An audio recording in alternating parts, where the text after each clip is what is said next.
บ่ตะกี้หันจุมเจ้าไปขายเครื่องในเขาว่าไตตะเกียงบ่ตะเกียงเลยมันบ่มีไฟฟ้าบ่ช่วงนั้นบ่เขาว่าไตตะเกียงน้อยบ่ละไตกระบองไตตะเกียงหน่อยเลยไตตะเกียงนะไปลำลมพัดมันบ่ดับบ่หรือว่ามีนเป็ดบ่มีนเป็ดเนาะนั่งอ้อม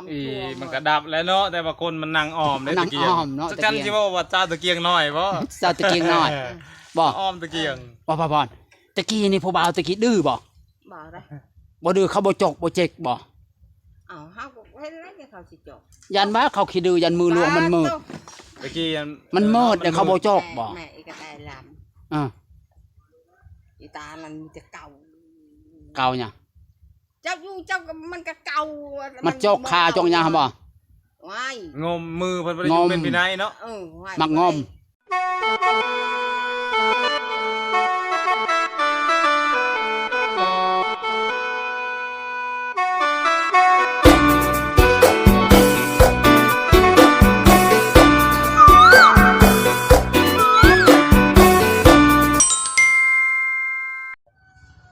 สบายดี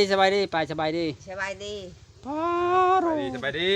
ผมก็เป็นช่องชีอะไรเจ้าเนาะคือบ่ได้เฮิงปานใดวะโอ้ยเท้าแห้งเลยได้ลูกโอ้ยช่องชียังได้เนาะเท้าปานใดตอนนั้นก็เขายังคิดเห็นอยู่ตอนเจ้ามีตอนตั้งแต่พรศักดิ์ส่องแสงดังใหม่ๆหั่นน่ะเจ้าจำได้บ่มันเท้าแล้วเดี๋ยวนี้บ่แม่ป้าอายุเท่าไรแล้ว50แล้วตะกี้เพิ่นก็ดังได้ผู้สาวผู้บ่าวนู่โอ้ยไล่กันเป็นแถวแม่นบ่แม่ป้าดังได้ประวัติเท่าแล้วผู้สาวผู้บ่าวลายขนาดได้เพิ่นตะกี้โอ้ยผู้บ่าวจะตีกันก็มีเนาะตีกันบ่มักเขาก็ตีกันไปบุญบ้านคำน้อยผู้บ่าวจะตีกันเพิ่นใครเหล้าใครเบียร์ใครเหล้าตะกี้ใครเหล้าบ่มีเบียร์เนาะแม่ป้าขอโทษเด้อขอญาตอันทีแรกมันเป็นแนวใดทีแรกที่ว่าหยัง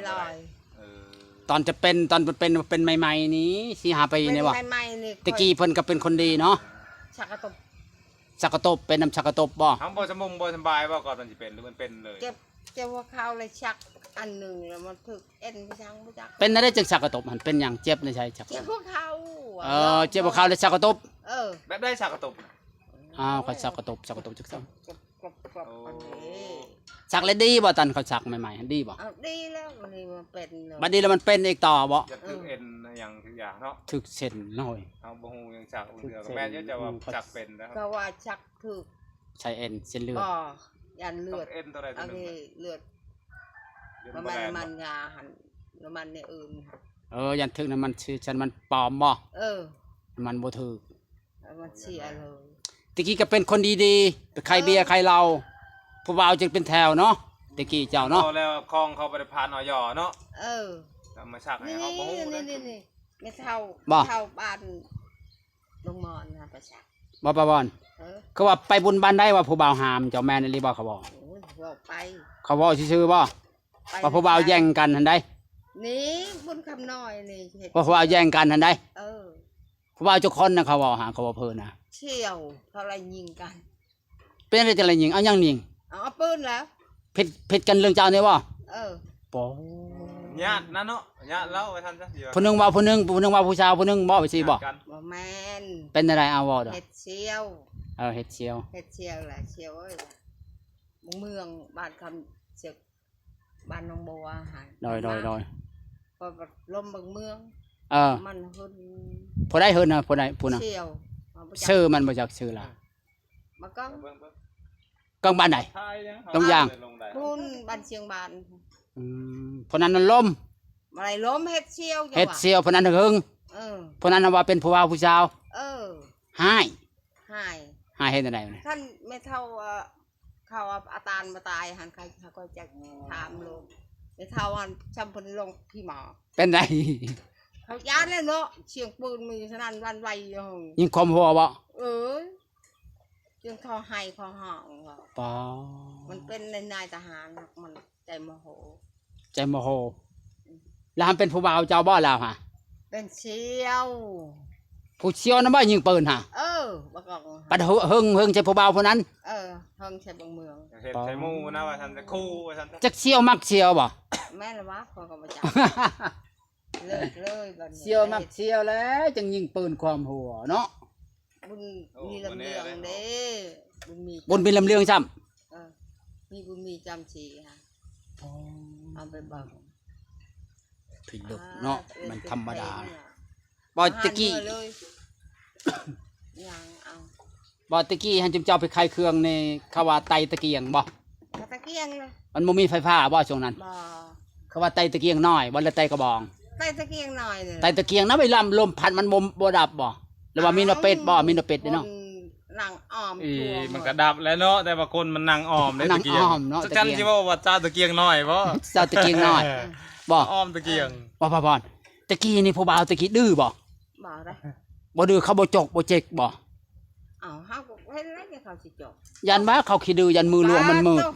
ตะกี้ มันมืดเดี๋ยวเขาบ่จกบ่ แม่อีกก็แต่ล อ่า ำอีตามันจะเก่า เก่าเนี่ย เจ้าอยู่เจ้าก็มันก็เก่า มั มัน จกคาจกหยังบ่ ว้าย งมมือเพิ่นบ่ได้อยู่ งม เป็นปีไหนเนาะ ว้าย มักงอม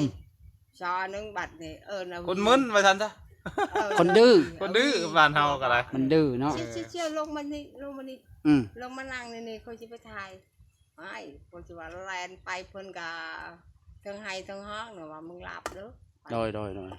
ตลาดได้ตะกี้คนเฒ่าว่าแม่นเด็กน้อยดอกเราเมาเหล้าว่าแม่น อ่า คนเด็กน้ ป่า อ วย อนสาวตะเกียงน้อยใช่ว่าไงตะกี้เจ้าเนาะไปขายเก่งได้เราตะกี้ได้โมแล้วก็ผู้ปากของมีเนาะ แม่ไทย แม่เฒ่าแอแม่ปากของมี แม่ แม่ วี แม่ ไป วี บุญนี่ไปทุกปางเลยบ่ไปปะ โอ้ ไป เขา ทุก ไป ครั้ง แล้วก็ไปขาย งเอา คนไปหาขายเนาะ ไปขายเนาะ ยิ่งเนี่ยตอกนั่นเลยผมไป โอ้ ทั่ว ไปไกลได้ ขายเหล้าตะกี้เนาะ อื้อ เบิดตลอดแม่นบ่เราแต่ละปางแต่ละปาง โอ้ย บ่ได้พอ มันลาวเงินบ่มีเลยเด้อ มีเงินปกติ เออ ไปมอนมันน่ะ ไปหมด แอปมันก็มีแต่หักบาจุฬาอยากติดกันน่ะเนาะตะกี้อะ มีแต่ลายเซ็นบ่เซ็น บัดหน้าบุญปางนั้นได้อสิให้บัดว่าบุญปางนั้นอีกเด้อสิให้อันน่ะเดี๋ยวนี้แหละ มีวิชาเรากับบังชาวกี เอ อื อ ม มันเธอเล็ดหนึ่งอะได้ร้อยหนึ่ง น้อย ได้ว่าได้เติมไอ้ตี เติมหนึงและ100นึงเนาะตะกี้ ไอ้ตีเดี๋ยวนี้ปิ้งไก่หันปิ้งละ5 กี ตะกี้ฮะ เออ อืม หากีบก็เรือเพื่อแล้วเนาะกิน ได้50 กีบแล้วก็ได้ชิ้นได้เชื่อแล้ว ไปขายแต่ละมือในแจ้งบ่ช็อตแจ้งไว้จะในมือ แจ้งแล้วมาแจ้งบ่สิหานมือยางเอา เอ เนาะ อดูในมือตอนดึกเลยเนาะ ไปสิหานตะกี้มันมีรถมีรางไม่ใช่ จัดว่าผู้บ่าวมาชงตอนดึก โอ้ยเมื่อนั่นจะไรเขาสิไล่เจ้าบ่ได้ แล้วก็พากันนั่งกินอยู่หันจนแจ้งเลยเนาะ แจ้งละไปบ้าน เก่งเลยเนาะ ทำน้อยให้กันแต่เขาไล่ยิงกันจนตะเวนเพลนอยู่ในเมือง ไปปางใดก็แจ้งจางบางแล้วเนาะ แจ้งแล้วในเมืองชาวราวอะไรก็เมื่อบัดนี้ อ่าจะเป็นแดงขึ้นแล้วมือยางแล้วบ่ ยางแล้วแต่ หาบบ่มีแนวหาบนึงว่ามัดแล้วเนาะ มัน เนี่ย หมดละหาไปช่างหาแต่กระตกเป่าฮะ นี่จะไปเอาไม้ไปขาย ตอนเช้าก็มีว่าผู้บ่าวก็บ่ได้มือบ่าตอนคืนเขาก็มือตอนเช้าคือกัน บ้า ว่า อะไรเขาไปไหลได้ เขาบ่ได้มาตอนเช้า บ้า มันจะมือแต่ชิมเจ้าบ่ เมื่อที่ตะค่อยได้ไม่เท่านี่เท่าแดด อืม ไปบุญบุญยางก็ไม่เท่า เขาแตดโอ้ เราก็ไปคือกันติ เอากันนึกออก ไปไม่เท่าเนี่ย เออ ตอนพัวตายบ่ แล้วยังอยู่ว่าไม่เท่านั่นเด้เนี่ย เออไปแล้วแต่เฮิงแล้ว เออ ไม่เท่านี่ไปบุญยางกูบ่าวหรือกูบ่าวเขาอุปชัง ไปหาลาวฮะ มักแล้วน่ะบ่ บ้าเขาไปซื้อเหล้าซื้อยาซื้ออะไรยัง ถ้าว่าลาว บ่แม่นเราอันนั้นบ่ไม่ปะแล้วมีของดีบ่จ้ะ ผู้บ่าวลายบ่ หมดแล้วเขาก็บ่จัก คนมาลายว่าเราไปขายของ เอาไล่แล้วคนเฒ่ามาแม่น เต็มเลยเนาะวงเราแล้ววงอันนั้นแล้วนะ เพราะว่าลูกเอ้ยคงสิเอาแม่เจ้าได้เฮ็ดก็เอารถคือว่าคันไอ้ควายชามโตกับเงินชามกระเป๋าปานนั่น มันมีเสน่ห์ เจ้าเว้าฮะ แต่ว่า มีเสน่ห์เนาะ อืม แต่มันมีเสน่ห์ เพราะว่าเราว่าบ่มีแล้วบ่มีแล้วเฮ็ดได้ซั่นน่ะชื่อเด้อก็ว่าชื่อเราไม่เฒ่าแม่คนนี้เขาก็ชื่อบุญวิญญาณ บ่แม่นปะเจ้าไปขายในอันนั้นทานเจ้ากับคนเข้าหลายบ่ผู้บ่าวน่ะ หาน บ่เจ้า ไล่แล้ว บอลจะนั่งหั่น เจ้าบ่ ปู เจ้า ชาดนั่งเนาะตะกี้เนาะปูชาดเนาะ อืม ปู เขาก็ ชา มา ด กิน นั่ง ตลอดคนก็หลายแม่นบ่ ลาย บ่แม่นจะมีอันเสน่ห์บ่ มีแต่ไง ตะกี้เพิ่นไม่คือมือบ่มีนะว่าตรงนี้ฮะ ยังมีแล้วว่า จัดกี่เอาแล้ว จัดกี้ใช่ จักพอก่อน พอก่อนใช่ อ่า เอ้ยจันกี่ก็เสียงค่ะ บันน้อยฮะ เออ คือมาให้แล้ว เ เราอยากได้เขาก็ให้ของยายบนค่าคนใด เฮ็ดให้เจ้าได้ เว้ย คักๆคันได้เขาใช้คนผู้ใดไปนำมันได้ โอ้ยเขาเอา6,000กีบแต่ข่าวกี้คุณ โอ้เจ้าละทิมให้เมื่อกี้ฮะเมื่อกี้เอายังใช่บ่บอกอีละทิมแล้วบ่ จัง กี เรา หาจานกีหา อ่ะ เป็นทหารแล้วเขารักไปเถอะ เขารักเจ้าของเรา อืม ก็ นี่พอแมลงตายเนี่ย เป็นได้ มาให้วิรัตน้องพ่อน้องแพทย์ชม ชะแหน่เจ้าฮะ ก็ให้วิรัตเลยบัดนี้ บ่ไม่ปะ เป็นได้จึงให้เขาเจ้ายาแล้วบ่เจ้ายาบ่ยันเนาะ เฮ้ยเฮ็ดไปช่างนึง เฒ่า เฮ็ดบ่ได้เนาะไปเนี่ยไปบ่เป็นล่ะ เพราะว่าจะมาเขาว่าเป็นปอบคักอะไรของ เป็นบ่คันว่าอันนั้นน่ะ บ่ เป็นบ่ เขามาเป็นของเขาบ่แม่นดื้อ ของธรรมดา พอแห้งแล้วคันมันเป็นปอบมันโตก็มันเป็นอาการละมาไอ้เด้ยอๆเนี่ยอะไรของจีนจ้ะจักแรกของใจโบนถาป้าเด้ว่าเฮิมเป็นอะไร มีบ่เดี๋ยวนี้บ่มีบ่ เนี่ยเขามันสิหาย เออเพราะว่าแล้วฉันบ่บ่าวมักเพิ่นเนาะ มันก็เลย บ่เรือนะบ่เดี๋ยวนี้จังน้อยจังเน็ตบ่ไม่ปะ ว่าเฮ็ดนักเชื่อ บ่ให้ลูกหลานนะบ่ลูกหลานยังไปหาขายเครื่องขายขนมเนาะ บ่โอ้คือมือแล้วหมดแล้วจ้ะบ่มีหยังเนาะ บ่มีพี่ช่างมีแต่ผักอันนั้น พักกันหยัง ใช่ผักอันนี้บ่ไม่ปะ พักไปช่างเฮ็ดได้พัก พวมหาแล้ว ผักพวม ผักโตหาแล้วมีแต่ ผั ผั ก ก ตร อั ง นนั้น กับ แล้ว ผักไปทั้งทำแหน่บ่เขาเอิ้นผักหยังผักเชิมผักหอม บ่ป่ะ ผักชายแกงใหม่นะ โอ้ บ่ตะกี้เจ้าคือเป็นหมอลำนำบ่ลำบ่ตะกี้ฮะ ไปอุ่นวิญญาณ ลำบ่ ลำแล้วก็ให้ลำแหละ ลำก้อนยังล่ะลำเรื่องบ่ ลำพญาย่อยน่ะ พญายอยนี่แหละ ลำแบบใดล่ะมันลองมารู้จักหน่อย ลอง จักทอนโดนลำจักทอน ลู เนาะ กหลานพังเมืองได้บ่ จักทอนบ่มีคนนี่เป็นหยังมะ ไปสิดูลำบ่ ก็บ่ได้แห้งเนาะบ่จำเจ้าบ่ จักทอนหน่อยเดียว ดูช่างลำ อ่านก็บ่ดูเลยก็ดูเอา ลองจักทอน FC จักฟังได้นี่ สิทานหนึงนะ อ้าวเขาว่าไม่ปลาเชียงดีเขาว่า เขาว่าเสียงเจ้าดีเขาหลายคนถามมาป่าวอนยังอยู่ว่าให้เราลำนี่จักทอนให้พังไว้ ทั้งวายก็ได้ อ่า ทั้งวัน แล้ว ก็ได้แล้วแต่เจ้าจี แล้วแต่จะถนัดตัวไหนนะ ถนัดตัวไหน เว้ย มีจะดอกของให้อ่ะคาลำโมเมนต์ที่ลำชื่อ ดูพี่ช่าง หน่อยเดียว ลำเอากี่ไปบนหุยยางหัน ลำแบบไหน มันตาบอดเด้ ลำแล้วนะขนมจะลำเขามักเบิ่ง เราให้ละจำเป็นแบบนี้ อ่า เราถาม ถามอะไร คือแบบเอ้าถามแล้วเนอะเขาว่าจะมาพี่ช่างเขาว่ามีเครื่องมีของบ่แล้วว่าคอยนี่ยังโอเคมาตะบางยังกะเลยอันต่างอาชาวกินคำคนตาบอดเองว่าเราถามคือแม่เขาแม่ตุลีนี่ลำโอ้โหลำแต่พอเขาอาจารย์แชทพอหันเขาด่าหมด จะลำดูลำจังหน่ มั อน ย ไปลำบันทุนหัน ลำแบบใด ลำในเนาะไม่ปะบ่แม่นว่าคนธรรมดาที่ลำเป็นเนาะต้องมีแนว ลำบันทุนนี่แม่ครับแม่พ่อเขาอาจารย์แชทถาม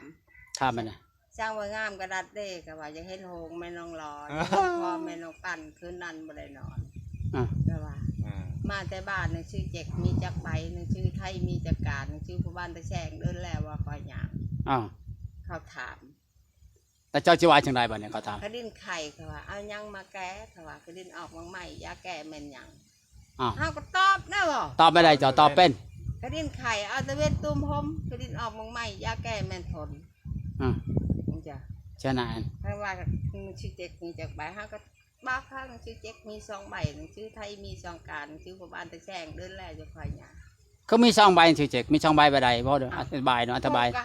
เขาทำแบบนี้เนาะเขาก็บ้าเขา คือมันยังก็มี2ใบอธิบายที่มีต้องชื่อเจก2ใบ2ใบแบบใด อ้าวมาจักหมดแล้วคงเขาท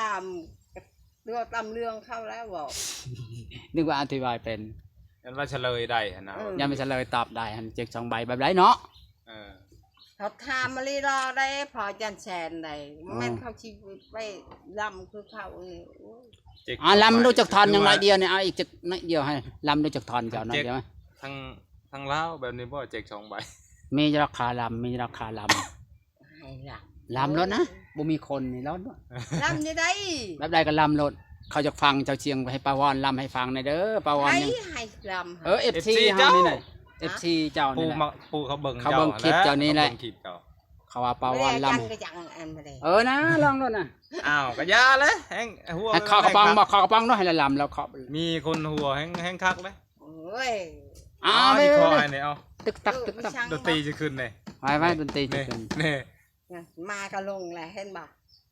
ลำมาไปแล้ว มันจะให้เจ้าล ตั้งกึมมาให้ลำแล้วชิชานขึ้นมาเนี่ย มันบ่มีแคนลำอะไรบ่ ท่านมันมาแล้ว ใช่